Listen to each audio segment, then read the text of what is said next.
One of the most common injuries, kids get a swollen ankle after an injury. Sometimes it's a strain, sometimes it's a sprain. First, what's the difference between a sprain and a strain? Well, injuries can be classified depending upon the severity of the injury. Sometimes it's actually just something simple as a skin bruise. Sometimes it could actually be what we call a sprain. So the ligament is actually injured or stretched or actually torn. The strain is actually a muscle injury, and obviously there could be some injuries to the bones or the growth plates of the child. So it has to be evaluated very properly and very thoroughly. Ultrasound is used sometimes to evaluate the soft tissue injuries. X-rays are used to evaluate the bone.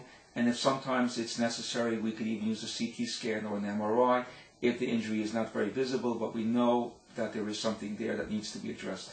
And what would be the best way of treating a swollen ankle? They could walk a little bit on it, but to get the swelling reduced and getting the kid more comfortable would be the best way of healing it. Generally, the first aid treatment that people recommend is to actually ice and elevate and to do a mild compression dressing, something as simple as an ACE bandage, but obviously should not be applied so tightly that we cause damage to the circulation or nerves. If that does not respond within 1 or 2 days of simple treatment, it needs to be looked at to make sure the child does not have a growth plate injury, or it needs to be evaluated with some other modalities such as an ultrasound to evaluate the soft tissue to make sure that we're not missing something, neglecting something that will later cause some additional problems.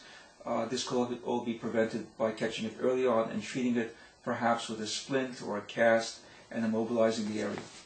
If you were concerned about having too tight of an elastic bandage on, what would be the signs that you did it too much?